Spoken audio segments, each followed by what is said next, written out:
Well,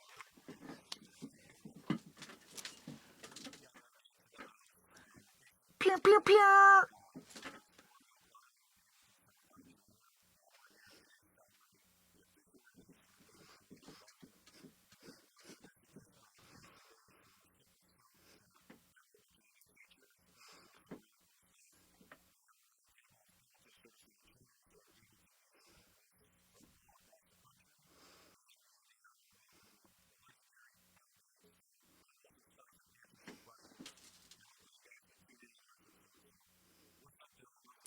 Hey, oh, it's going fantastic. I've been working really hard on my new modular. This is the obelisk.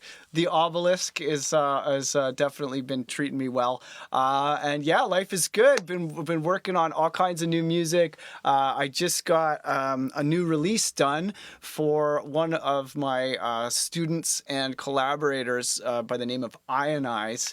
And I'm really, really excited to show you how I use some of the features of Live 11 to create this track. But this isn't just going to be like a product demo. You know, there's lots of that online. I want to show you a little bit about some of the workflow secrets that I put into this project, and some of the kind of practices that you might find a little bit unusual or noteworthy in some way. And then if we have time at the end, we can do some Q&A, and then I'm going to go into a few other kind of things in Live 11 that I like, but maybe didn't use in this track.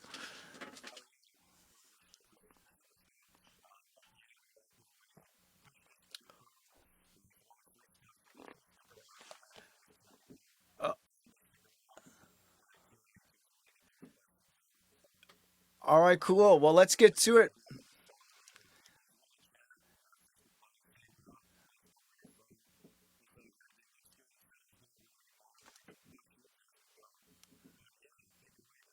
All right, thank you so much. Okay, so I'm just going to turn on screen sharing now so that those of you on Zoom can see my screen while we get into it. So, Ionize is. He's a genius, and he is one of my favorite students. The last track that we did together was a remix that I did for his tune with Gucci Mane, and it got up to what's just 3,303,000 views on YouTube as of today. So it was a tall order to top. But I'm just going to really quick play the music video that Ionize directed for this song. I'll play a little bit of the original song so you can just see what I'm working with here. Uh,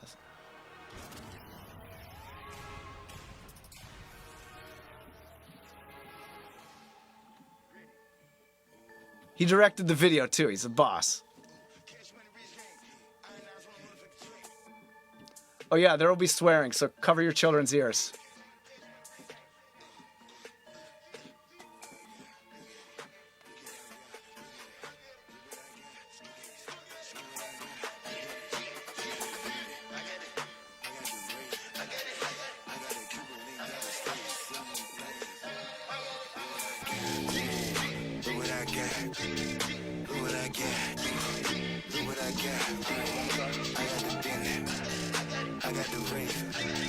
I got the Cuban link out of states, sending them things, sending them things. Look at it. Mama told me I should mind my business. Show respect to elders and the older tenants. Loose lips, stick ships. If it happened in the house, you don't miss. All right, so it's a very cool music video. I do encourage you to check out the rest of it. The tune is featuring the vocal talents of Des Eagle, who is Raekwon's brother from Wu-Tang, as well as Kayvon Jacobs, who is a writer. His verse is amazing.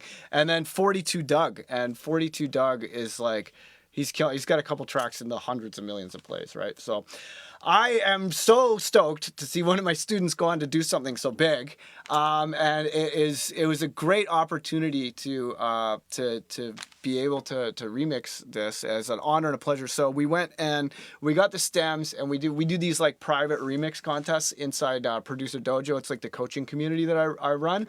So we had a competition for, you know, like I was gonna do a remix, and then there was maybe one slot, maybe more available for Dojo members, and they all crushed it. Like they just jumped on that opportunity, and Ionize ended up accepting 4 remixes when he only wanted to do 1, and they all came out amazing. So I was like, oh man, what I really gotta, because I was moving at the time. So when all these amazing remixes came in from my students, I was just like, damn, I got to really pull out all the stops if I'm gonna make my because I can't get shown up by my own students, right?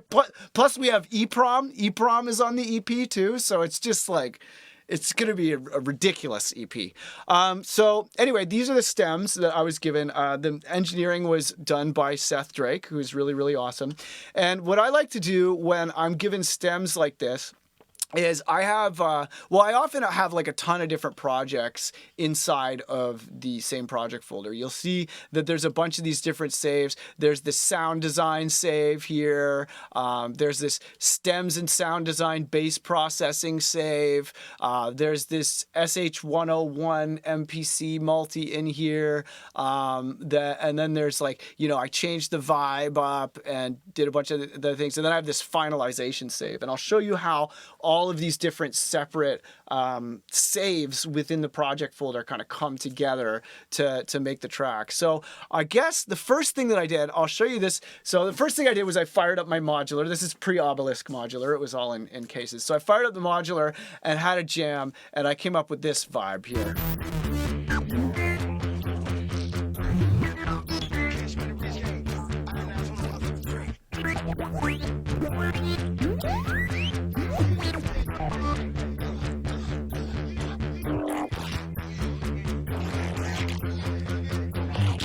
So that's the Ableton vocoder, and I knew I wanted to do some kind of a vocal manipulation with it. So I started with the Ableton vocoder, and then the carrier wave was modular, of course. Oh yeah, so then I got to this bit.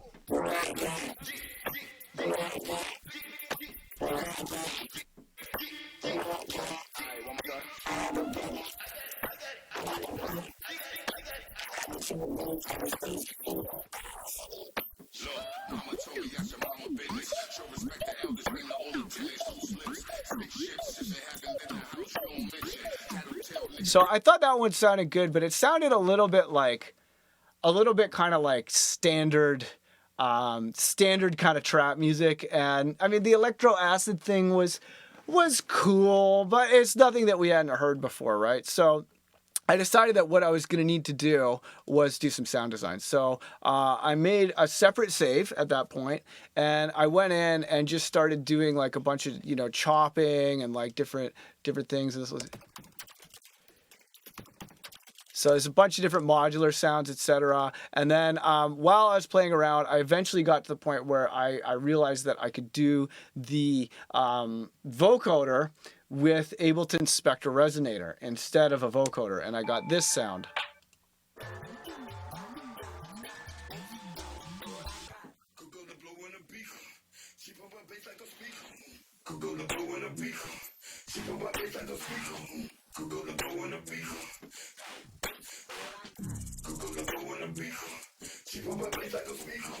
So that was a pretty good vibe, and I was working on that vibe for a while until I kind of, I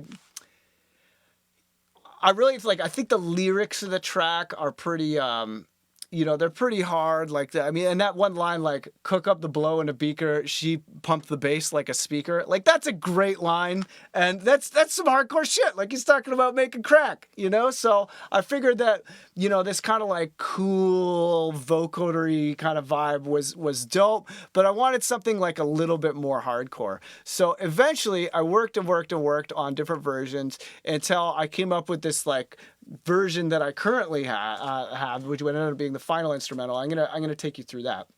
Actually, wait. You know what? We should probably. The stems and sound design. We don't need to go into that file. But basically, in the stems and sound design, when I get a track, when I'm given lots of stems, I like to open it up and then basically export my own kind of custom samples from it, because I find when you're doing a remix, especially when you start with the whole track that's finished with stems, the tendency is to just kind of like change one or two things and get excited with how different they are, and then like use the rest of the original parts as like a crutch, and then you end up with these like big long stems from the original track with no changes. So what I like to do is open up the original track. And actually, yeah, I'll show you the stems and sound design first. But I like to open up the original track and make specific renders. So, there were the multi-tracked vocals from the original, and I set those all aside and rendered them all as a group here, because you can see the vocals are all separated by artists. So I had rendered those as a group, and then I'd done some other ones where I went and like got some of the ad libs and stuff out of it. I decided I wasn't going to use any of the original drums. And then I ended up taking the entire original track and putting it into Ableton's granulator. I ran the vocal stem through the granulator, and I ran the whole song through the granulator, and I made a bunch of these what I call mud pies, and they're like big, long recordings of just anarchy. So here's some of what that sounds like.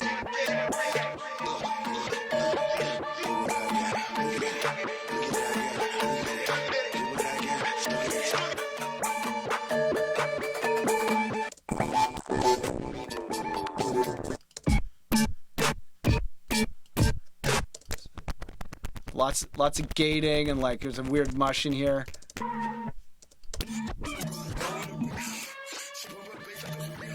So I did a lot of that with modulating some delays and stuff on the granulator.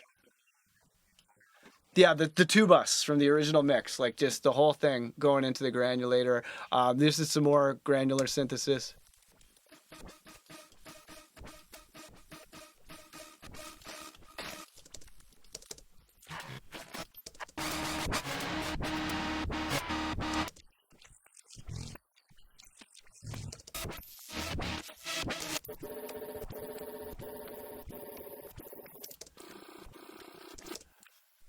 Right?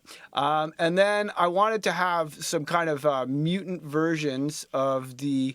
I wanted to have some mutant versions of the original bass line. So I took that bass line, and where is the subs? I think this is the subs here. No, where is it? I did one of these where. Just a second. I wanted to have some mutant versions of the original bass line. Did I do that in this project? I thought I did.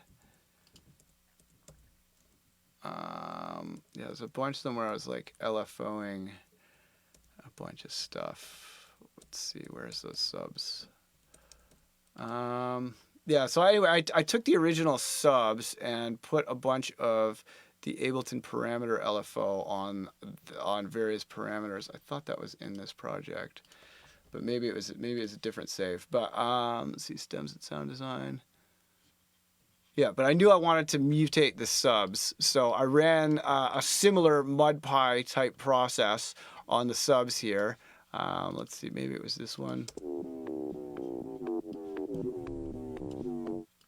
Yeah, so I took the subs, and then I put a bunch of LFOs and distortions and things on the subs and resampled them. And then from that point, I went and started working on this project, and most of the action happens in this other project here. But the Ableton Live parameter LFO I was using a lot. I'm really glad that that's no longer a Max for Live thing, and that that's now integrated into Ableton Live, because I use that for sound design all the time. Like I'm LFO. Sometimes I'll even have one LFO that is routed to another LFO, and it's like modulating the depth of the first LFO, for example. So I really used a lot of that Ableton parameter LFO. Okay, so now I'm going to turn my limiter on here, because I just usually the limiter is off at the final stage because I'm sending it off to mastering. So I took a lot of those sounds and loaded them into drum racks, and there's all these different Ableton drum racks around, but the bass sounds ended up over here, and this kind of was the first part of the kind of like more hardcore vibe that I created. Was really started with these bass sounds. So here's some of the.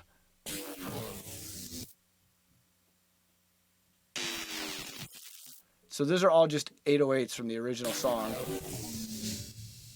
distorted.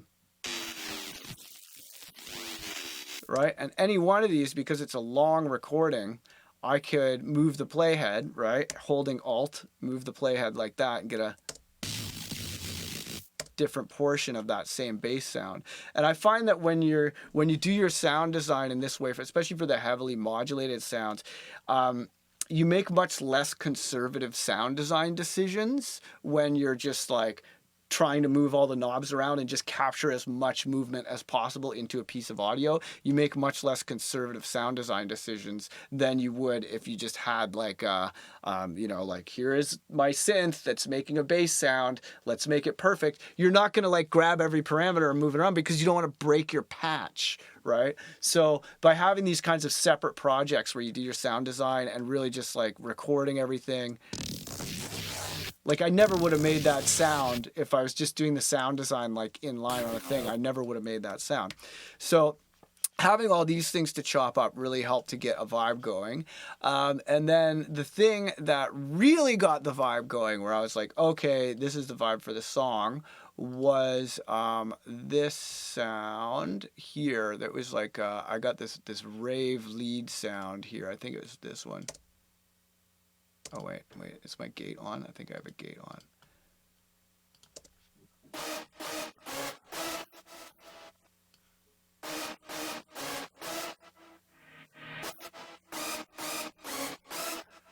Right, so it's like a really distorted sort of supersaw, and you can see here how all of these are numbered, right?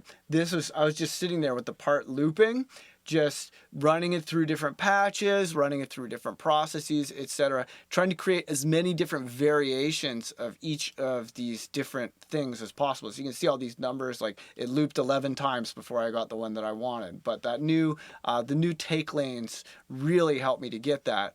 And then I built all of these layers up into this big stack where it's got sub, it's got top end, it's got all this stuff.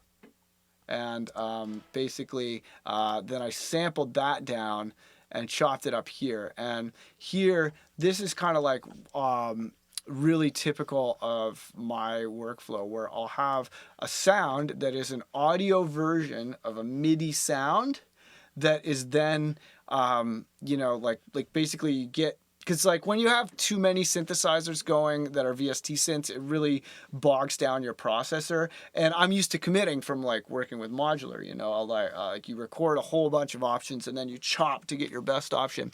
But once I hone it down to the best of the best of the best, I will get that riff and then do additional articulations from that riff. And you'll often see me do it in the drum racks here. So these parts of the riff here, let's just solo just this rave lead section. These parts of the riff here, it sounds like pitch bends and stuff on the riff, but all of these are accomplished with the sampler inside the drum rack.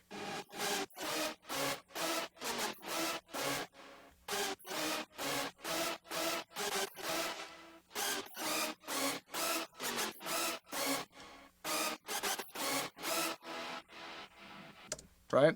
So basically using the Ableton comping, I got the perfect layered version of like, 30 synthesizers at once doing this like super wide, super maximized, really intense thing. And then once I got that perfected, I broke it off and put it out there. So now, so that was how I used the comping feature from Ableton Live 11, and I made I don't know. This is like my working project, but the comping is great. Definitely get to know the comping, and I definitely used it. But there's a lot to cover here, so we'll get moved on. So now I had the vocals muted here, but I'm gonna unmute the vocals, and then we'll go in and find this one. Yeah, this is the one here. So and this was the other thing that really was a big. Let's see, is it this part? Yeah, there we go. Kayvon's verse is so awesome. And then I took that last line here. Like, I mean, this whole line is just so great.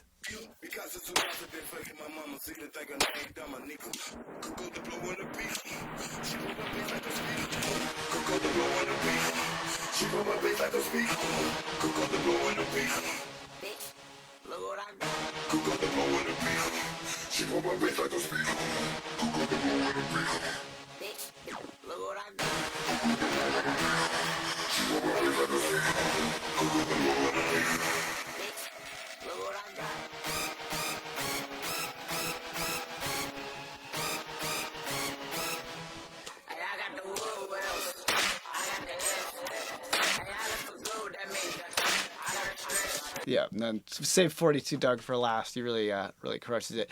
But yeah, so how I accomplished this vocoder effect, right, was just like, look, there's almost nothing going on this chain. We've got the spectral resonator, a little bit of soothe, because there were some spots where the resonator, you know, was resonant. So I ended up dipping a couple little things out with soothe. Soothe I paid full price for this VST plugin. This is not a paid endorsement. Soothe is great. You should totally get it. It's like a multi-band de-esser that basically identifies and removes resonant frequencies in real time and kind of just flattens out the frequency response curve of your sound dynamically, which is great because, like, you know, let's say you have a bell melody and there's a really peaky resonant frequency on one note. You might dip that out, but another note doesn't have that frequency. And like, are you going to put a dip on every single note that the bell hits? And what if you're hitting up a higher note? You're still going to have all these weird dips waiting for the other note. Like, you need a dynamic process to be able to handle, you know, something that's changing frequency, like a voice or what have you, right? Like, EQing is great, but things change pitches and therefore their spectrums change pitch. So having the soothe on there really helps. But yeah, so other than the soothe, there's not really that much going on. So what I did was I got this MIDI file here, and this MIDI file started out as the subs in the kind of electro-y sort of version of the song. And I took that MIDI file and ran it into the sidechain here. And then I turned the transpose down until I got it to sound like really deep and like rich.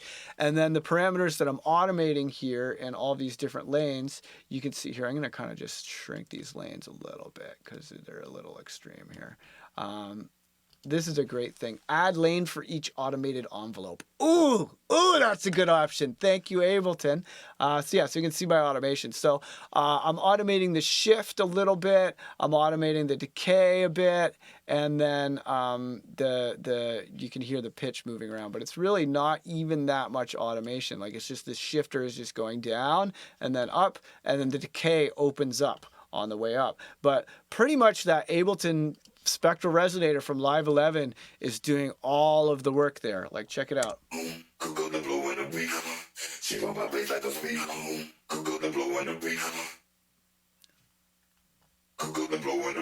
Right? Not even that much down.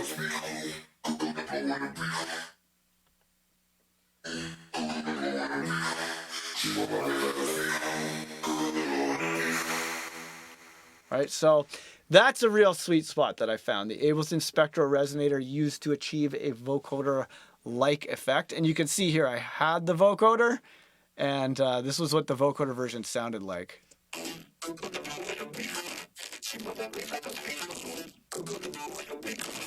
Like, it's cool, but it's not as cool as this. Right, so that was a big way in which I took advantage of Live 11. So there's the take lanes for all of that really ridiculous comping on the lead, and then there's the spectral resonator, got a lot of heavy use. And then some other Live 11 features, I used the reverb like again and again and again. I'll see if I can find any of the channels with the reverb on it. But I used that reverb so much. Boop. Let's see, yeah, there's a bunch of spectral resonators in here. I'll show you that there's another stage beyond this that we're going to go to too. I just want to go double check where are the other reverbs. I think I used a bunch in the drums. I might have sampled them down though. Yeah, I think I sampled them down, but I use that hybrid reverb all the time. So I think I'm going to do like a little breakout after we go through this project and then just show you some techniques after. So excuse me if I kind of skip through this a little bit. Some of the other kind of big breakthrough things for this track, I really recommend this.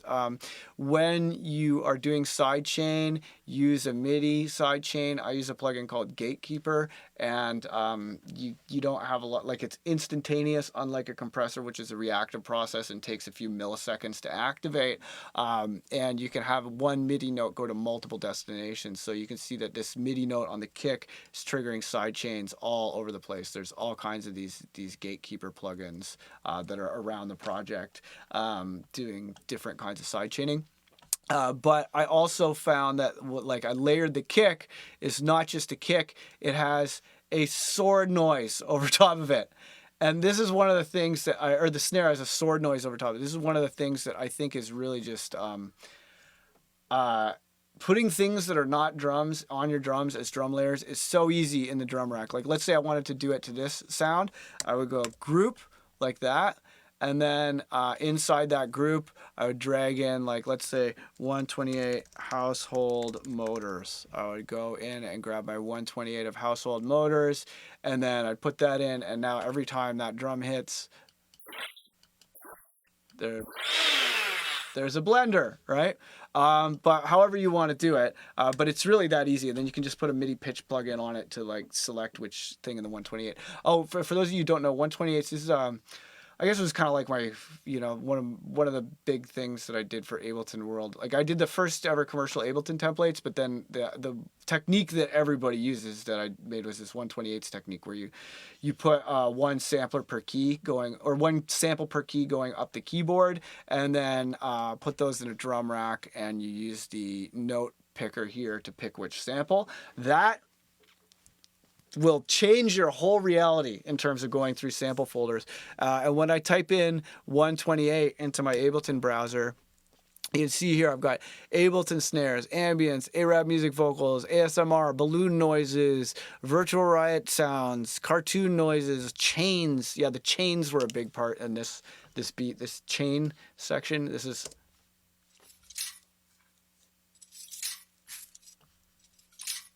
But part of what makes those drums sound all hardcore is all those chains and swords and things. So you get this.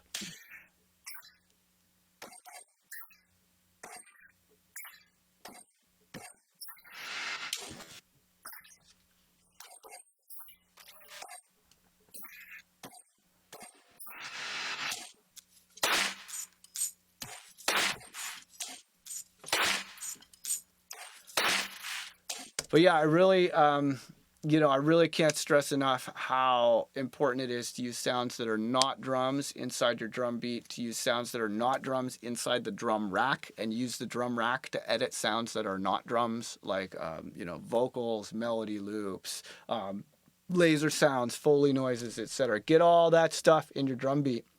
I'll often have the 128s in a drum rack, but you can see here that this 128 of splashes, this is a big part of the track, and this is literally just a 128 on a channel, and that was one that I chose for one part. There's another one. There's another one. There's another one. And all those little sounds kind of come together, like make all the accents of the pattern work and really make that beat feel like more than just like a stock drum kit. And then I did a lot of processing with the Ableton Hybrid Reverb. I'm going to just load that in a separate project. So I'll take you through to the finalization project. So I basically just kept working on this to get it to the point that I was ready to sign off on it. I did my mix down and everything. And then if we go over here to the finalization project, this is a stage that I often do with tracks where, I want it to feel kind of like I'm really inspired by turntablism. And I used to be like a battle DJ when I was in a breakdance crew. When I was in high school, we had like a breakdance and graffiti crew. And, I always love to hear this track where you're like, you own the track at home and you listen to it and you're like, how could this get any better? And then you see someone do a routine with it and you're like, oh my God, this master recording that I have on my hard drive has been turned into this like amazing new thing with all these cool edits and like hard silence and stops and rewinds and stuff. And it just really, it adds a lot of movement to the beat. It really makes it feel like as full as it can. And to get those kinds of edits, there's a lot of these plugins that are like, hey, you can do a tape stop with this one, you can do a time stretch with that one, et cetera, et cetera, et cetera. And they're kind of like shortcuts to get just the sound of audio editing and the sound of mud pies and stuff. But all those plugins, they're like, some of them are pretty cool, but they're pretty much just shortcuts to like doing the work and putting in the editing. So I'll often have this like final take of, or this final version of the track where I'll have the instrumental and the vocal set on separate channels, and then I will go in and do all these little manual edits on different spots in the track. So you can see here, you know, there's some sections where I was like, oh, I want a hard silence there, I want all the reverbs gone. I'll just cut it, fade it out, and make sure that those, you know, that I'm getting hard silence where I want it. And then I'm again using that technique where, like, you know, let's say I wanted to make an edit here. Let's say I wanted to make like a really juicy tape stop. I'd go Command E to make an edit, and then go make a new MIDI track. And then here, a lot of people forget that you can just drag samples onto a MIDI track, drop an instrument or sample. Here, I'm going to do an or sample. And you go like that, drag it in, and then put in a MIDI note on C, and then I'm going to deactivate the original clip. And then if I put the volume of this to 0, now it goes. And if I wanted to alter this in some way, you know, I could, rather than doing pitch bend, pitch bend has that annoying thing where, let's say you have a clip and the bender is up and you change clips while the bender's up. The next clip you play, unless there is more pitch bend automation, the pitch bender will be left at that altered pitch and everything will be out of tune, and it makes you want to punch yourself in the face. So to avoid that, what I like to do is modulate the transpose. So I'm going to right click here, show modulation. So I'm not going to use pitch bend. I'm not going to use automate. I'm going to modulate the transpose.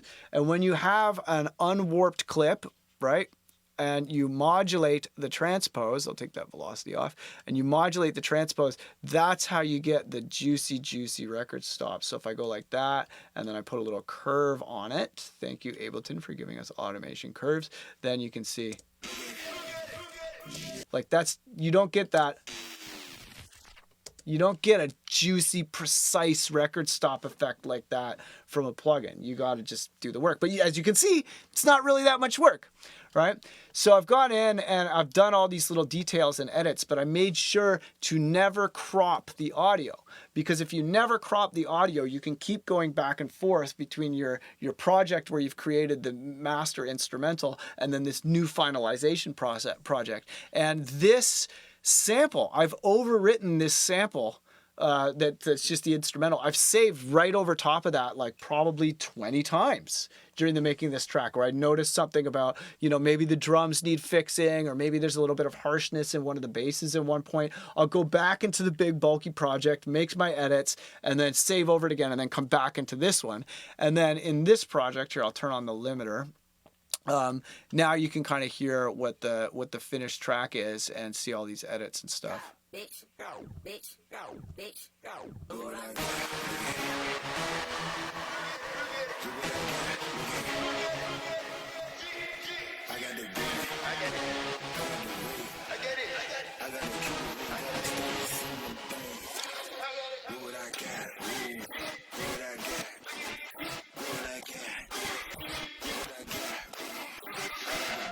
Turn this off.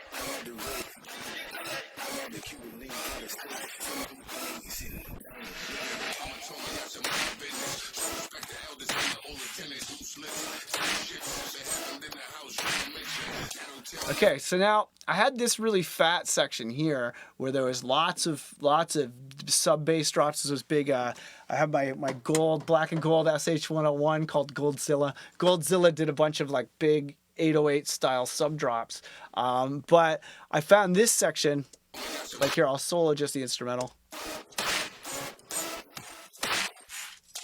because there's not those big sub drops. This one has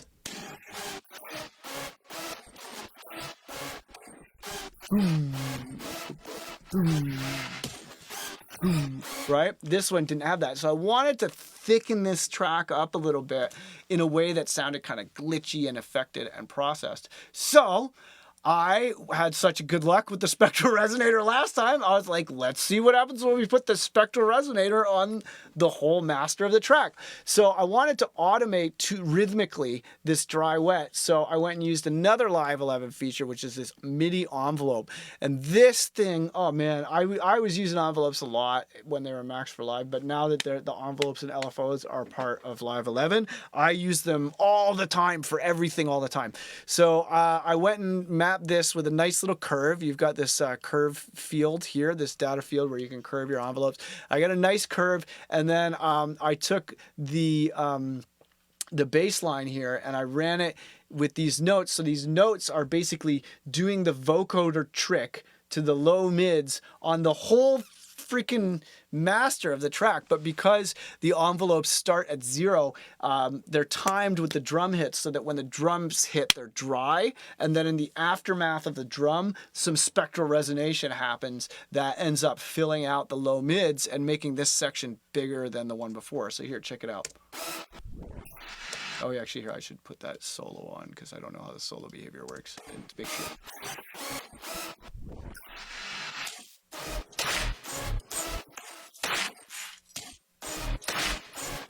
So you can really hear it in the edges of the stereo field. I'll show you without again.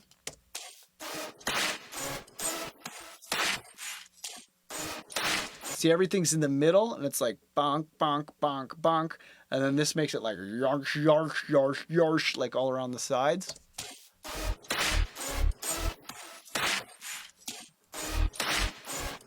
And when you're going for, like, when you're thinking of like how the stereo spread of a mix should be, I like to envision it like a Christmas tree where you've got like the trunk of the tree, which is your subs below 100 hertz, that's mono. And then you want to go pretty wide in the low mids and then taper up. A lot of people make the mistake of having, because they know that the sub's supposed to be mono, have it just getting wider and wider and wider up to the top. And then the top just kind of, it just feels really artificial and kind of distracting and stuff. Like, I find having the maximum width of the track sitting between about 200 and 300 really makes the mix feel nice. So I was able to accomplish that with the spectral resonator, and I thought that was pretty cool. So in these sections, the spectral resonator really holds it down. And then this section with Kayvon, I'll just play it with Kayvon's verse. I really like the way this part came out.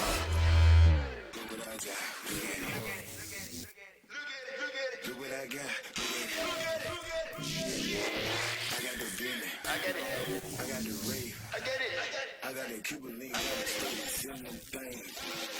Do what I got. With the hammer, tell them step it up like a camel. Keep the cheese, but I'm out of cameras. Water with the water team. I don't even go to take a cheese. All these baby trying to cop a plea. Maybe sitting back in the knee. Slippers, that is why I'm serving reason. Hell, because he got a G. Bunch of frames, yeah, I know a reason. Haven't done it like a piece of some white noise here.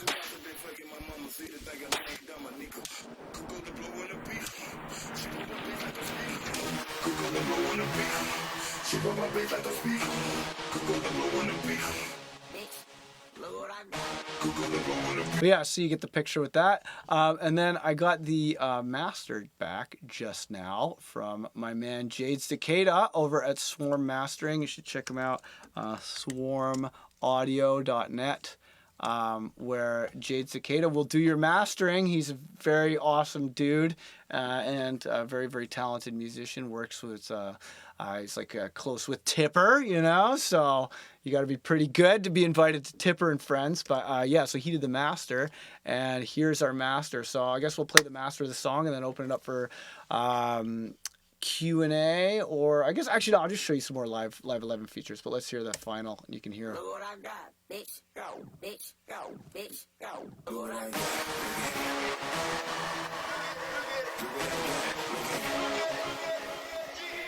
I got the bitch, I got it, I get it, I got the Cuban, I got the stuff. Look what I got, look what I got, look what I got.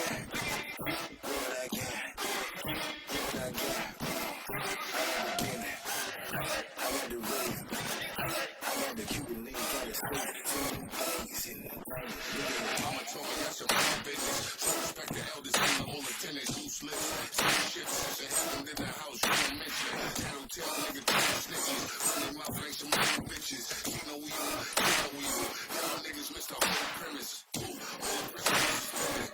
Ain't no more black folk. All the terrorists diminished. Left a home with the gimmicks. Niggas got to keep killing. Slavery was not a sin. Somebody go to the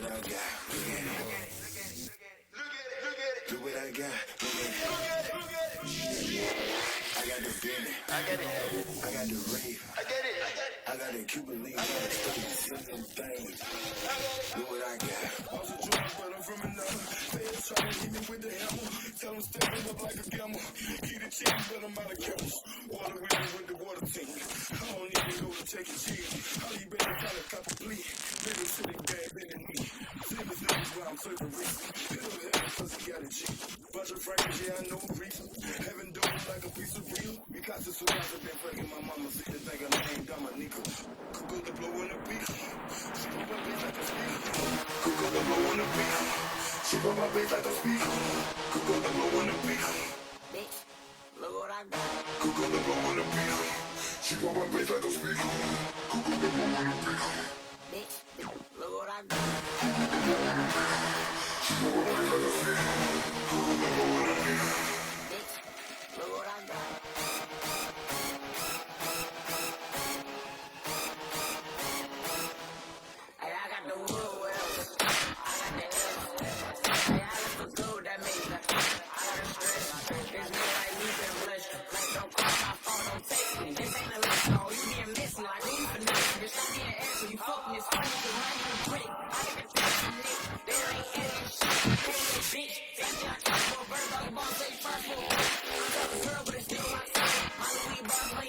What up? All right, cool. I can't play the whole song or else people will cut it out and play it in their DJ sets. But yeah, so you get the picture. So okay, so now I've just loaded up some drums here, and I want to just show you some of the things that I found just so useful for from Live 11 here. So let's take this snare, and let's try and sass this snare up a bit with the Live 11 hybrid reverb, which I just love. I love it.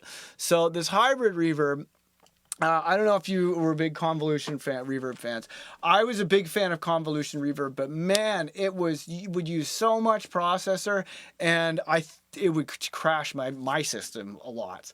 So seeing the convolution reverb reincarnated here as the left side of the hybrid reverb was just such a welcome addition for me. This convolution reverb sounds amazing, and you can do so much cool stuff with it. So right away, what I want to encourage you to do is go here to this modes, where it's the modes. You've got like all these amazing reverb algorithms, which are totally cool, but they're not what we're dealing with right now. And a lot of the time, I will just use it in a straight up convolution reverb way.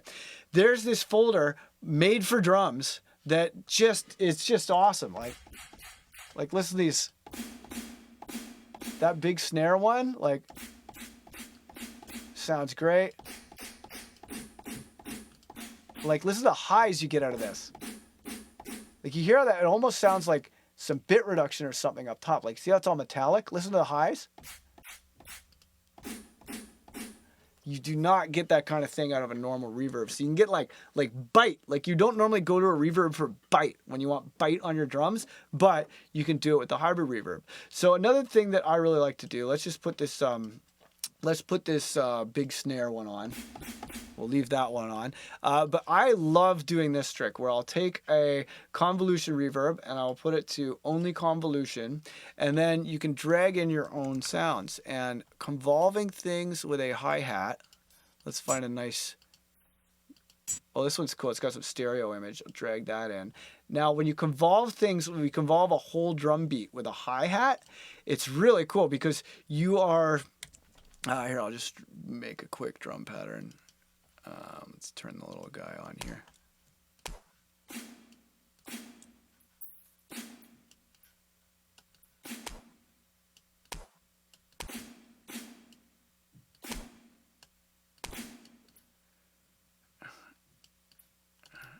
Okay. Oh wait, that's a very funny tempo. Let's do 88. Okay, so let's say we got these hi-hats, but here let's change this to like a shaker or something. Yeah, a little white noise. Okay, so we got a pretty standard sounding drum beat here, but watch what happens when you convolve it with the hi-hat. It's like you get like a... Isn't that cool? It sounds like someone's playing a hi-hat over top of the drum beat, and it dynamically it's like expressive. Like, the louder the sound, the louder the hi-hat. So I'll go all the way wet. And the great thing about that is that layering is going to be perfectly in phase with the original sound, and it's not going to cancel it out because it has been agitated, excited by the original sound. The original sound is the impulse, which triggers the impulse response. So you end up with like perfectly in phase things. So I actually, when I want to brighten up drums, I will turn to this hybrid reverb, and that you would never do that with a normal reverb. You'd never do that. Reverbs typically, I mean, if you're following the Abbey Road protocol, you would high pass and low pass the signal on the way into the drums, so you don't get that mud from the lows, and you don't get those weird distracting highs that sound all like far away and wide and high. Because remember that you want a Christmas tree, you don't want a downward facing triangle. You want a Christmas tree shape, right? So I often find highs and reverbs quite distracting, and this because it's a convolution and not a reverb, it just sits in a different way, and it can sit up front and sit in a bright way. And I will often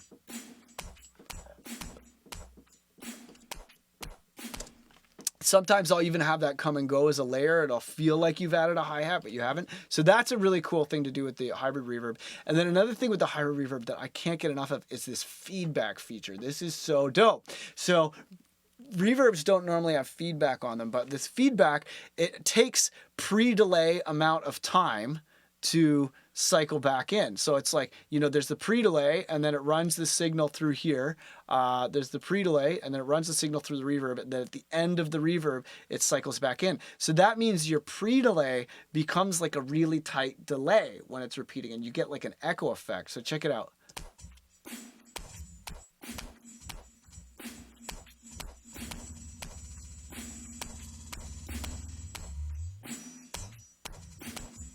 Right? Pretty cool. And if you take your impulse response and you bring it all the way down in time, then you get something that's more like a kind of a echoey kind of a delay effect.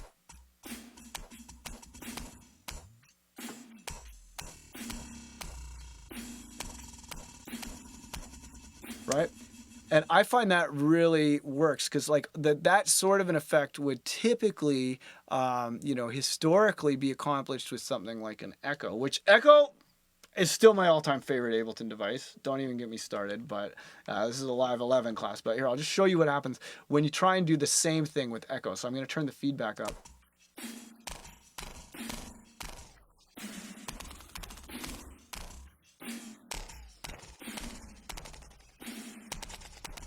Right? Like that's a pretty cool effect, but you can often end up when the sound kind of goes on top of itself with this kind of like it sounds very dry when it's doing that loop, because I mean you could if you put the high pass and low pass on in the echo, you could kind of back it off a little bit like this.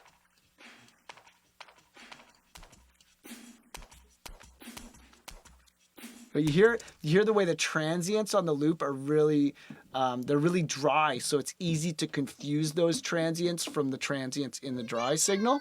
Whereas, let's check it out over here again. I crank that feedback up. It's because the transients are like, they've been convolved. So the transients are like, I find them much less distracting. So when I'm going for that like gnarly metal tube tight delay effect, I typically find myself using the hybrid reverb. So experiment with putting non-drum sounds in there as impulse responses. Don't just be limited to the impulse responses that it comes with, and like try a bit crusher sound. Try vinyl crackle can sound really, really amazing. Like, oops, hang on. Let's go to vinyl crackle. Let's see what we got for vinyl, or I'll just see vinyl. I know I have vinyl crackle samples. Okay, so we should probably, for the last 10 minutes, open it up for Q&A. But here, let's just... Oh yeah, there we go. So let's see what happens when we convolve it with a vinyl crackle. So you can like... Oh, I didn't like my sample. Yeah, sometimes it doesn't like the sample. I'm not sure why that is. Okay, cool. So that's pretty good, but we want just a short little piece of this vinyl crackle. So let's go where the transients are. Yeah, that looks pretty good. Cut that and crop it. And then let's drag that in, see if it likes that a little better. That doesn't particularly like my vinyl crackles today. Weird. I wonder why that is, because I made that sample. Maybe I crank it up and record it to a new channel, so that it's probably just some sample format issue. Just a second.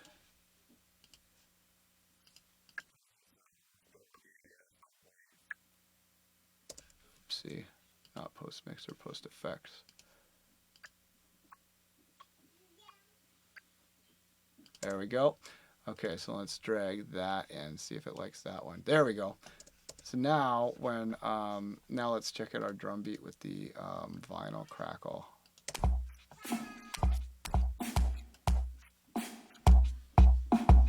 I just made it sound kind of boxy. Sometimes you can get really good highs if you have. Yeah, I think the sample was maybe too short. But you can get really good highs with like a bit crusher noise or. Yeah, here, I'll do this one. Let's record that one, and then I'll crank the volume up. Because I found with static or other kind of like noise, you got really good effects. Let's see if I can make this one work.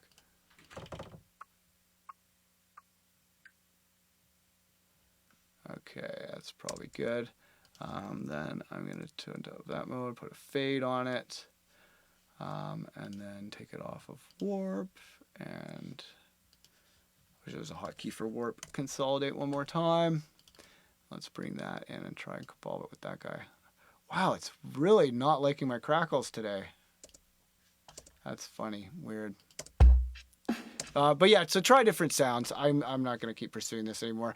But yeah, try different sounds. But I find bit reduction, texture, and vinyl crackle. I just don't know where my vinyl crackle sample was.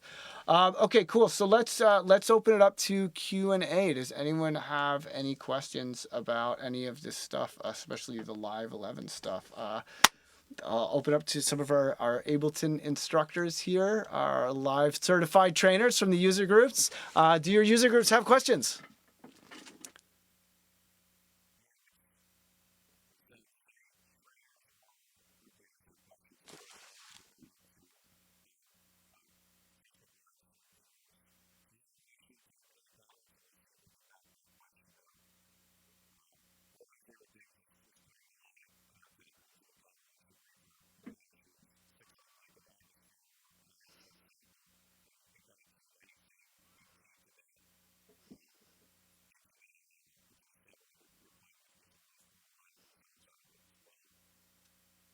Yeah, for sure, for sure. It sounds. I mean, and vocals can be really cool too. Like if you get like a bop or like like a little short one syllable vocal sound can sound really cool.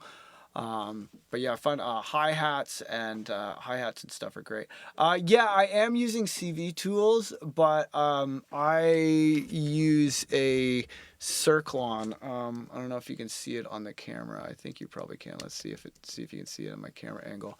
But yeah, I use a Sequentix Circlon for my sequencing, and this guy, it's got 5 MIDI ins and outs, and then it also down here there's this breakout box where it's got like 25 outputs, and then there's another breakout box here which does all my drums, and there's 32 outputs for drums. So I find myself using that mostly. I use CV tools a bit, but the Circlon's kind of like my go-to for controlling the modular.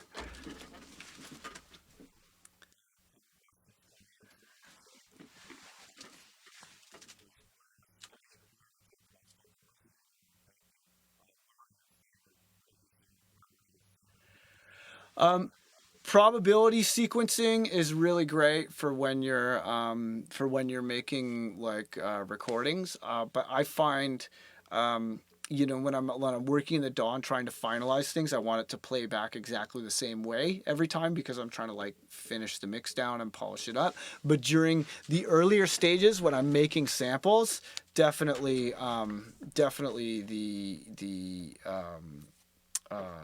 yeah, I'll use a lot of LFO. I'll use a lot of probability. Actually, I'll just show you quick my process for making some of those bass sounds because I wanted to show that earlier, but it just I couldn't quite find it in that thing. So let's see. Look what I got. Project. Where are these stems? Oh wait, actually I think they're in here, but I'll show you really quick how I did that. Where's the look what I got stems? HIJKL. Look what I got stems. Yes, there we are. Okay, subs. Here we go.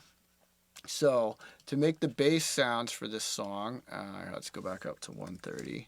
So I did something to the effect of this, where I took the 808s riff from the original track, looped it, and then I went in and I got like let's get pedal. The Ableton effect pedal I thought was really good, and then let's get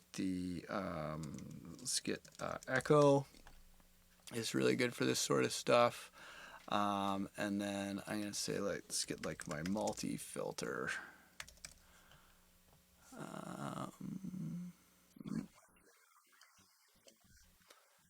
I am using the new M1. It's running awesome. I was really surprised, very pleasantly surprised. Okay, so let's say we got our distortion here. Okay, so let's add a little bit of that. Give us some high end, and then I'm gonna put the echo on, and echo has LFOs in it, which is really great.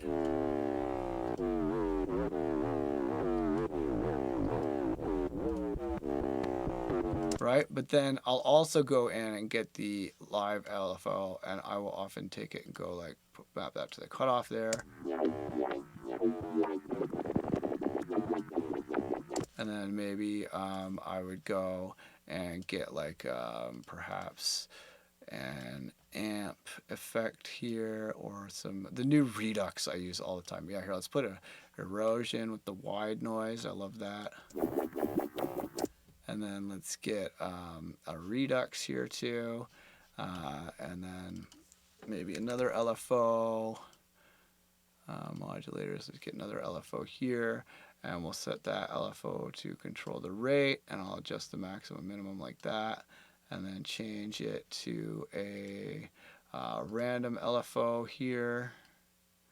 So that's giving us some kind of random bit reduction, and then I will often follow that up with some good old OTT dynamics, multiband dynamics, everybody's favorite preset, right? So I'll go like this, and then I'll make a new one. I'll call this resampled, and tell it to take it from 5, turn that on, and then I would basically listen and go like this.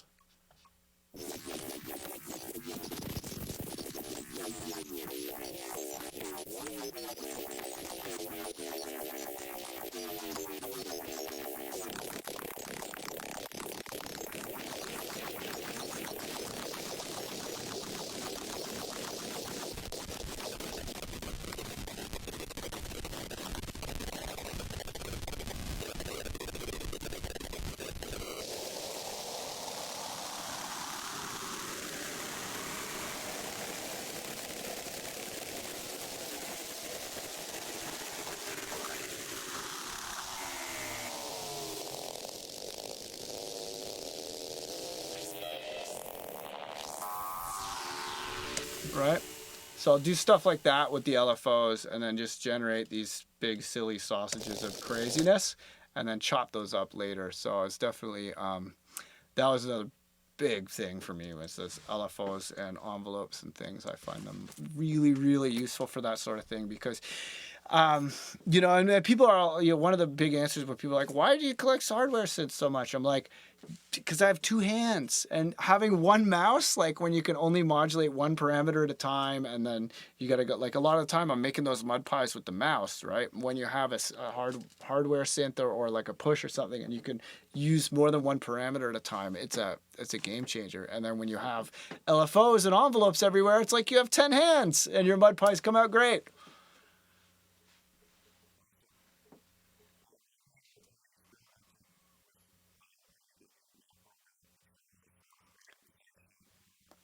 Yeah, the snapshots and stuff are great. I have not gone as deep as I would like to with the snapshots, but yeah, I'm really excited to start digging into that more. And I mean, if you can make a bunch of snapshots and then LFO between the snapshots, it's essentially like a sequential switch module, right?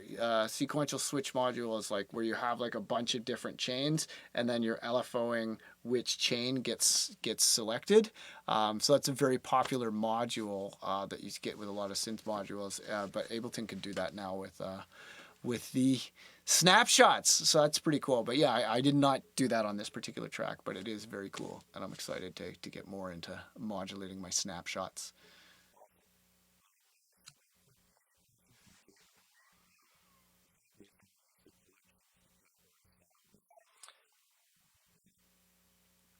Uh, Sorry, was there another question there, or what was? Oh, that was just that was an accident. Okay. Do I ever use the collections? Not so much for sounds. I use it for more presets, to be honest. Yeah, I use it more for presets than sounds.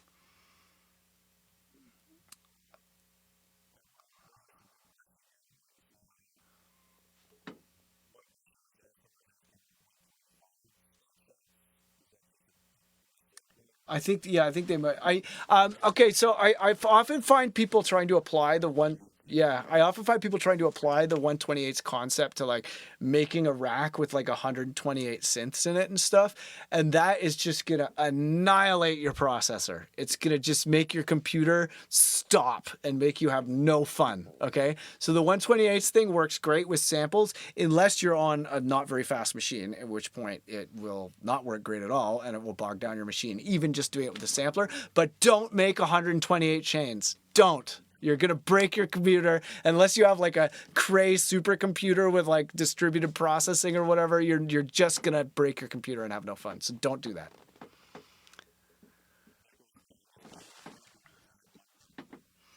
I mean, it's pretty fast, but it's got its limits. It's got its limits, and I mean, I think I when I first got it, I was like, how many contact instruments can I run? And there was a number. It was a lot, but there was a number. I found it. So, yeah, they're not like. I mean, people like to think the grass is always greener, I suppose, right? But yeah, if you're incidentally, if you're interested in running lots of contact instruments, you want to check out a software called Vienna Ensemble Pro. I got turned on to this by my friend Zane Effendi. We were doing a bunch of stuff for Star Wars Disneyland, which is now closed, so no royalties for me. But we did some stuff for Star Wars Disneyland.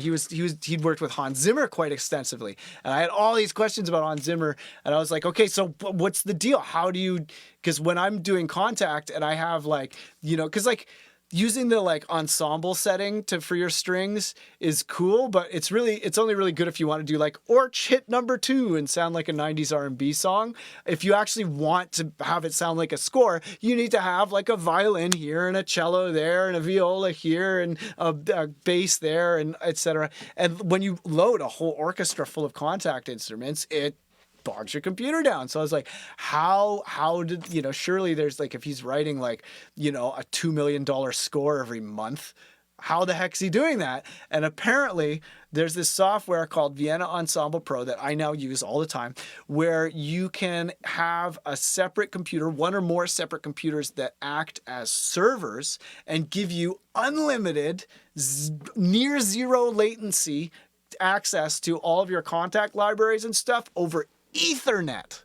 It's not USB or anything. It's Ethernet, and you can have like unlimited number of contact instruments or whatever, or third party. I use it for Nexus, I use it for Omnisphere, but all those big, bulky, latency-inducing, RAM-guzzling plugins, just get Vienna Ensemble. It's like a couple $100, and then you can have like so my DJ computer when I'm not working on it is just serving contact instruments. Oh, it's awesome. It's awesome.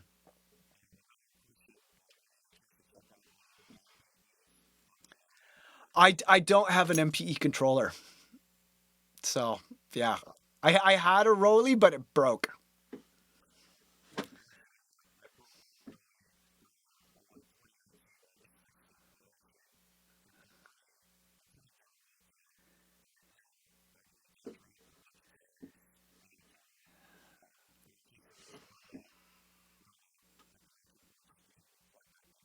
Man, mine the battery died like literally like 2 days after the warranty ran out, and it was like it broke in the way that it would always discharge and you couldn't turn it off.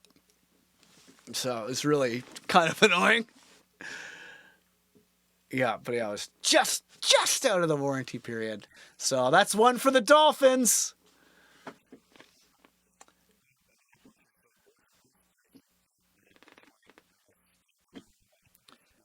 Oh, actually, yeah, that's a great question. Okay, so yes.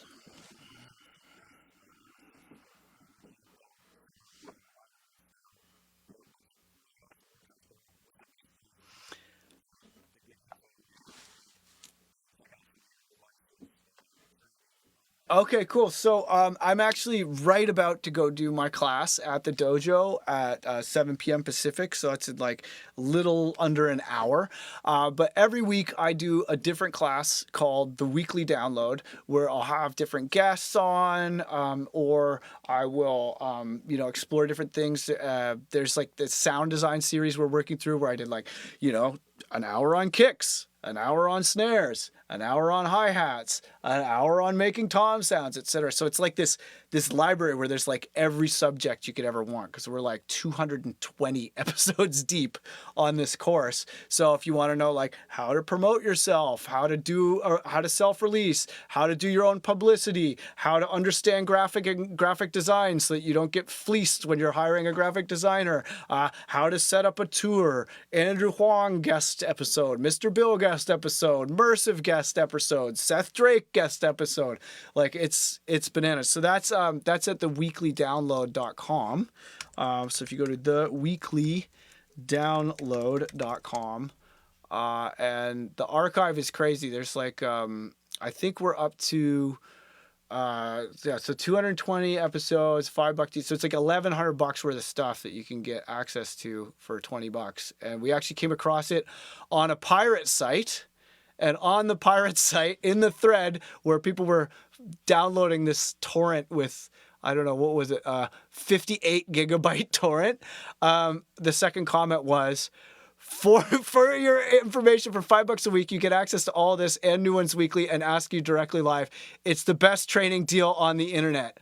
Pay for what you can, everyone. So that's what they're saying on the pirate sites. So I thought, testimonial, you can't really get better than that. But yeah, it's got like all the templates and everything, and it's like crazy deals. So theweeklydownload.com, that's probably the best way.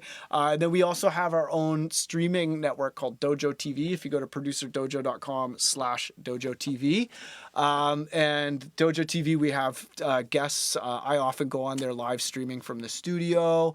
And we have lots of different members. We have Feedback Friday where we do track feedback, and the dojo has grown. It's like much more than just me now. It's a real community.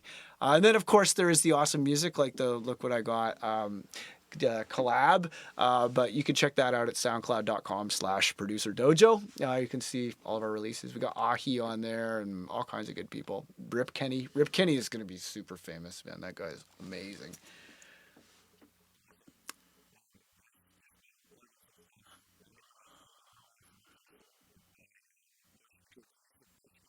Oh, hell yeah. Every day. It's like front and center every day. Yeah.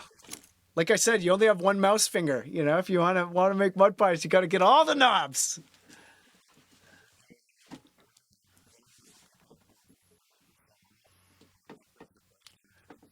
Yo, that's a big deal for hardware, because software discounts, it's kind of like it's super sick, but when they're putting their money with their mouth where their mouth is, that hardware discount, man, that is a fat deal.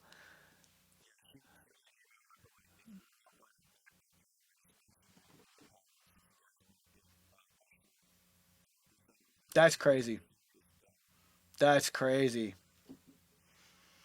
Man, yeah, the push is epic. They nailed it.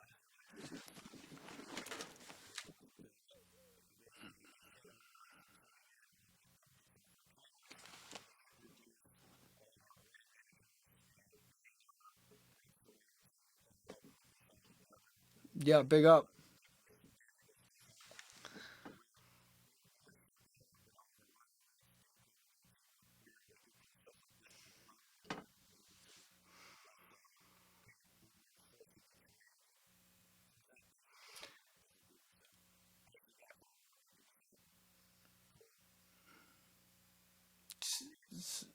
So no one else has any no other questions? Come on.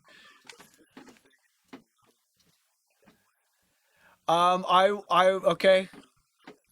That's a mean question. I wanted a big pop out drum rack editor because I do so much stuff with drum racks that I was really, because you know how like in the simpler you can open it up, and or the wavetable you can open it up and it fills the whole screen and you can really get in there and edit things. I think drum racks need a pop up. Yeah, drum racks need a pop up. Yeah, there's lots of other ones, but I don't want any other developers to steal them.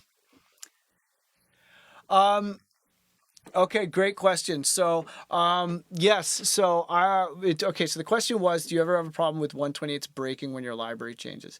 And the answer is no, I do not, because I keep my library in my Dropbox. So my library as well as my track folders folder are cloud backup, which is very important because things break and computers get stolen and data corrupts and all that. So I have cloud backup for everything and I keep my library in the cloud.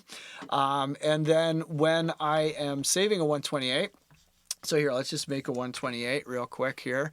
So I'm gonna go to this track. So let's say I want samples and I want to go to recorded, and or no, let's go to imported. Let's say I wanted to make a 128 with all of the samples that I imported during the creation of that track. That might be an interesting thing, and I don't have that as a category. So let's take that. So I take all these sounds. Let's go get them all, drag them in, and you'll notice that I did not count. You do not have to count. The sampler will count for you. When it hits 128, it will just pile them all into the last key. So you go like that, then you distribute ranges equally, and then I'm going to scroll down to where there were too many, and then I'm going to select to all the too many ones. You can also always make a bank, another bank if you like, using the chain selector. But let's say I do that, and I'm like, oh, this is great, perfect 128, best 128 I've ever made. Let's save it. Go to save, and then it will, if you, oh wait, I forgot to, there's a preference that I got to tick. I think I might have already ticked it. So there's a collect on export preference, which, I've made Ableton Beach Party. There's a collect on export preference in the preferences. I thought I had it set to ask, but I think it defaults to always. And so, yeah, there, it's collected all the samples. But if you go to this preference, the file folder preference, I think file folder, or maybe they moved it. Library. Yes, collect files on export in the library. You want it to ask. And then when you save it, it will say, do you want to include the samples? And you say yes. And then if you say yes, it will include them in the library. And then your samples will be in the library. And when you move from place to place, the sample references will always be the same. If the 128, let's say it's a 128 of like atmosphere sounds and you have 128 5-minute samples and you don't want to do that, then you got to make sure that when you move it from drive to drive, the drive letter is always the exact same. And that the folder architecture is always the exact same. So if you have like a folder that's just like 128s in your drive, if the drive letter changes, it'll break it. But you could have a new hard drive with the same name and the same location, and it will still work as long as the hard drive name is the same and the file architecture is the same. But that collect on export in your preferences, collect on export, that's the magic option. But if you set it to always and you forget about it, your Ableton library will get very, very full, like mine, which is like 100 gigs, and it's really bulky. So I always have to have big internal hard drives. But that's my cross to bear.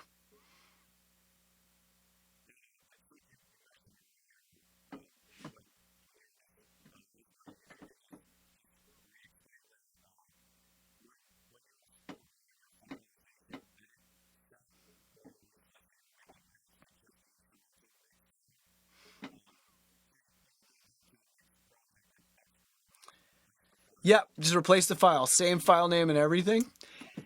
Yeah, it automatically swaps out, but the wave display does not change unless you delete the wave display. And then when you load it up, Ableton will make a new waves display. So it won't look different, but it'll sound different. And then if you want it to look different, you delete the wave display and then load it back in and it'll redo the wave display. But yeah, then all of your edits, all those little samplers with the like breakout glitch edits and stuff, those will all work perfect. Yeah, I do it all the time. Cause like, you know, staging your production like this, you know, sometimes like you might have, like I used to have a Foley room, for example, you know, and I would go into the Foley room where there's just like a little laptop, and I would load up a version of the project where it's just like a render of the song, and I'd be like, okay, let's play some pots and pans over the track, and then go into the Foley room and like listen to it in headphones and play the pots and pans and get all the takes, then bring it in. Or like if I'm recording vocals, I'll record them just over a 2-bus of the instrumental so that I'm not like, you know, in this project with a million plugins and tons of latency, because latency is a real bummer when you're recording vocals. It's a real bummer.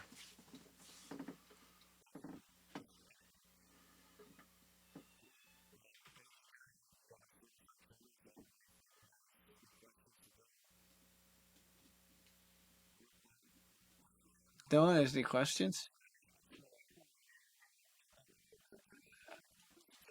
All right, sweet. Cool. What about the Facebook chat? Surely there's some questions. It's just all people.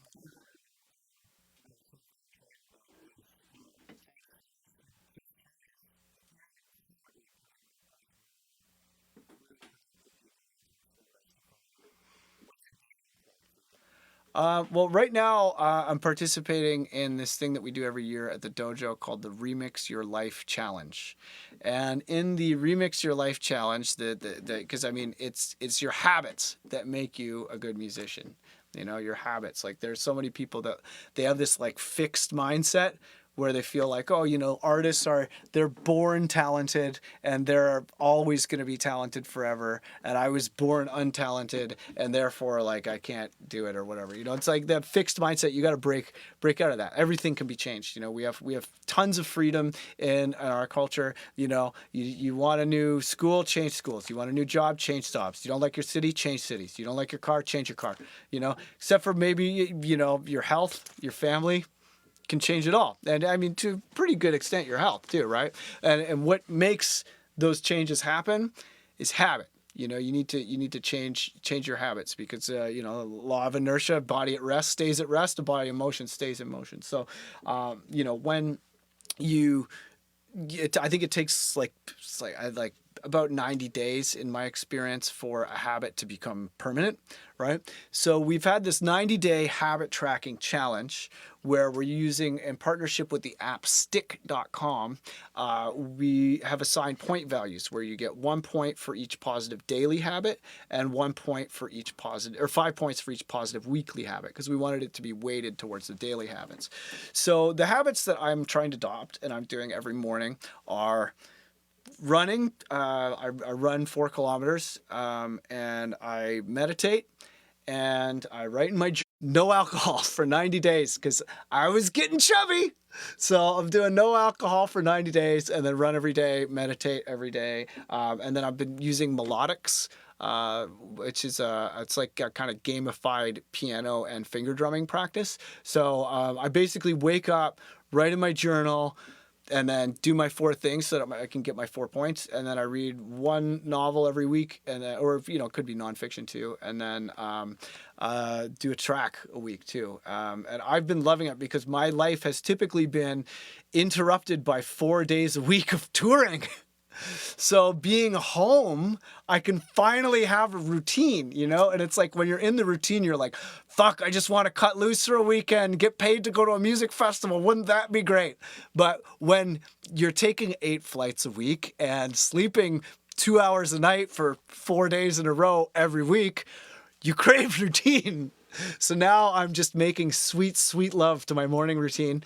And then every month we have prizes that we give away to whoever scored the most points. Well, you score the points, that gets you in the door, but it's ultimately a judge's decision because there are some people that are gaming the system. I saw some person who's like, take a shower every day. That's worth a point. I'm like, Yeah, unless you were really stinky before, I don't know if that qualifies.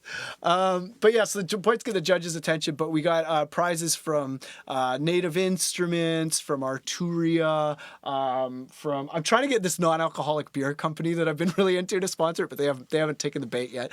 But Native Instruments, Arturia, Novation. We got a CBD sponsor, First Crop. That is very, very cool. And there's one more I'm forgetting. Oh, they're gonna hate me. Oh yeah, UAD. So we're doing some giveaways every month, and Melodics have also sponsored us. So and Mr. Bill. So we're rewarding those who have lots of discounts. I'm not prize eligible, but it's still fun. And yeah, it's a good challenge. So but I go through periods of just total sloth and indulgence, especially festival season. Like it's all I can do to finish my tracks in time and make it to all of my gigs. And the people that hold it together when I'm on the road are my amazing team at Producer Dojo. So as much as I would love to be like, oh, I totally did all that stuff myself, I have an amazing team. I have an amazing team that they help me look a lot more productive than I am, so that I can go to music festivals and party with everybody, stay up for days.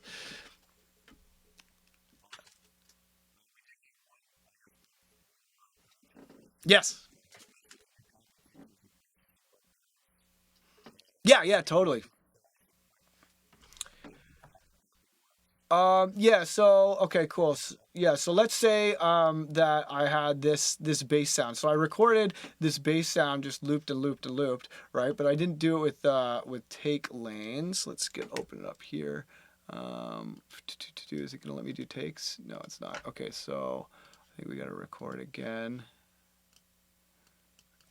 So I used to do things like my old way, and I kind of go back and forth between slipping into my old way. So let's see if we can do the new way.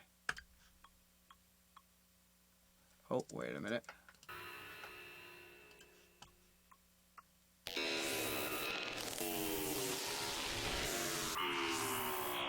So you see the number going up? Oh wait, the number's not going up. What am I doing wrong here?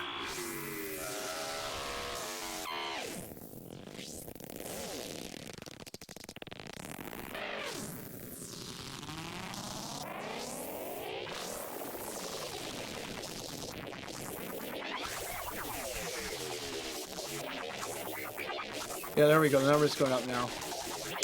Right? Okay, cool. So there we got a bunch of these different takes. And then, geez, okay, so you go to automation mode. So how do you get the take lanes? Insert take lane. There we go. Yeah, there we go. Let's insert take lane. I knew it was one of those things. I still don't have it muscle memory yet. But yeah, so you go and you get all these different takes, and they're all numbered here, right? So let's say I wanted to make a comp, and I could listen to each one of them. Let's say I like this part, right? I can highlight that part, put edit, and then copy selection to main lane, right? And then let's say I like this part of this lane, go copy selection to main lane, etc., etc., etc. And then you go through these different comping bits and go. These are all pretty hectic. They all sound like similar acid barf.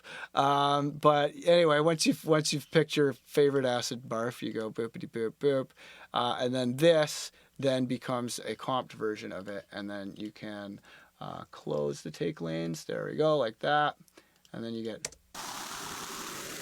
Oh wait, hang on. This should not be monitor off.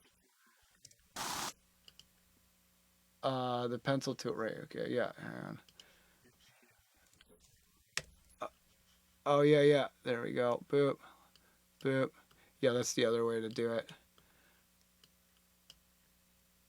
Like that. So, and then you can get your. I feel like we're still hearing the other one. What am I doing wrong here? Undo show take lanes. Isn't there some like commit thing?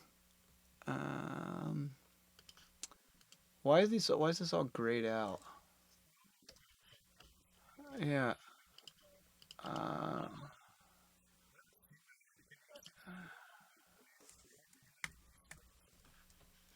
it takes so. Oh, are we not sharing the screen? Oh, okay. No, it's shared. Weird. So it's grayed out for. Oh,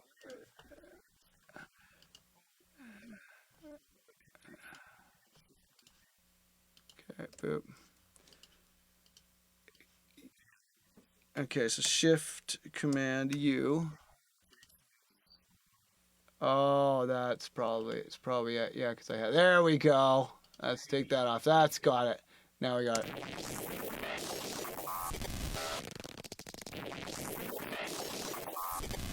Yeah. But yeah, so that's how you do the takes. But I actually do this kind of a different way that I want to introduce you to that is pretty fun. So what I like to do is I will open it up like this. And here, let's kill the take lanes. I'll show you the other kind of way because this is sometimes useful. And if you make a loop that is the whole clip, right, like that, and then turn loop on, then you can jump cut with the numbers. So as long as you change the bar number but not the beat, let's say I go 1, 2, 3, 4. Now I have the last take. 1, 2, 3, 4. Now I have the take before that. 1, 2, 3, 4. Now I have the take before that. So that's how I used to do it back in before Live 11.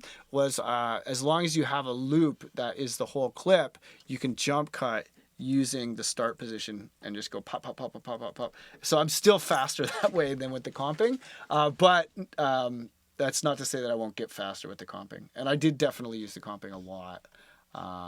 But I've found I use it for recording vocals a lot more than MudPies.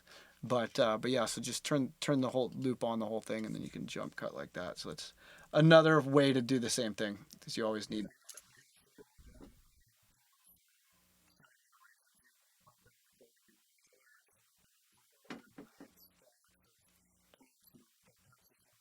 Yeah,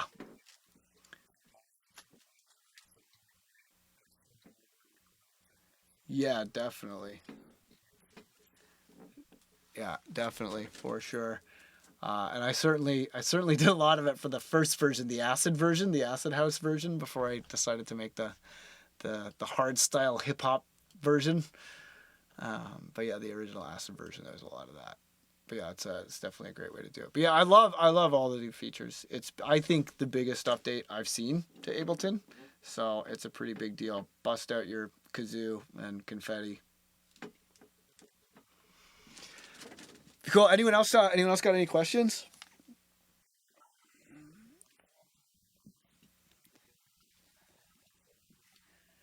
Okay, well, I would have previously said the LFO and envelope were the ones that I used the most. But now that those are native to Ableton, they're not. So I would say the ones that I really like. I like a lot of the ones for controlling hardware synths. Like let's say I have, for example, my SEO2. I didn't used to have it within arm's reach, and it was on the other side of the room, and I would do all of the programming from within Max for Live. So whatever piece of hardware you have, there is like Max for Live GUI for that piece of hardware where you don't have to look up all the CC numbers and stuff of everything. So I found that was like really, really huge. The Max for Cats modular Ocelot I think is pretty damn nifty. And I like the K Devices modulator pack. I find myself using those a lot. If you go to packs, I think it's a paid pack. But the modulators pack here by K Devices, I use these all the time, and they're like, there's like a kind of different version of the LFO, different version of the of envelopers and stuff, and they're pretty cool. There's also like a snapshot sequencer thing that you can do there, so big thumbs up for those because those have been around for a minute. The pitch and time machines I find myself using a lot. Those ones are really, really great. But yeah, the Ocelot for Max for Cats, and then of course the granulator from Hanky, who I I love him so much. Like every time I see him, I just want to give him a hug. I just love that guy. Like his all of his work, his Max work, his public speaking, his music. Like I mean, I was a Mono Lake fan before I even knew he was involved in Ableton. So I'm just pretty much anything that guy does. I think is really really cool. And then there's this thing called the I think it's called the Schwarzenator. That is pretty cool. Yeah, the Schwarzenator.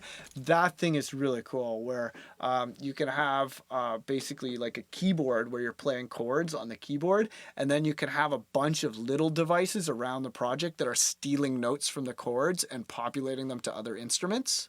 And that is super super cool. Like I because I like, like I said, I love using modular, and you can do that with the sequences and the circle on. You can have like one sequence that's your chord progression, and then have like 10 little sequences with probability events that like steal notes from the main chord progression, and you can do that right in live with the Schwarzenator. So that thing is really really cool. If you combine that with probability events, you got this like sea of just like little twinkles and stuff coming off of a chord progression that just sounds so much cooler and more advanced than your typical kind of arpeggiator sound. So I found myself using that a bunch.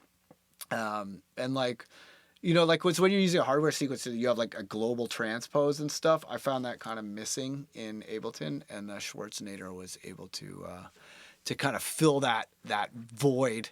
I am definitely curious though if anyone knows of any cool alternate Max for Live vocoders, because I was doing a big vocoder shootout and the Spectral Resonator one, but maybe there's a Max for Live vocoder we should know about. Does anyone know about any cool Max for Live vocoders? Because I tried a couple on the Max for Live site and I wasn't like super impressed with any of them. But yeah, definitely I could see that being cool. But yeah, the Max for Cats, I think they're my favorite. Cool. Anyone else have any other questions?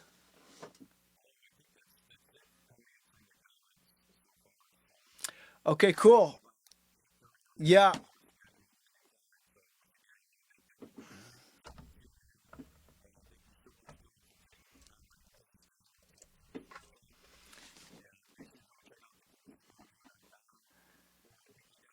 yeah, the weeklydownload.com. That's the jam. And I'm gonna be there live in half an hour.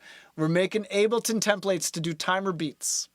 So that's definitely a good class. I'm going to be putting together a template live on the stream, so you can see how do you make a template to make timer beats. This is how. In half an hour.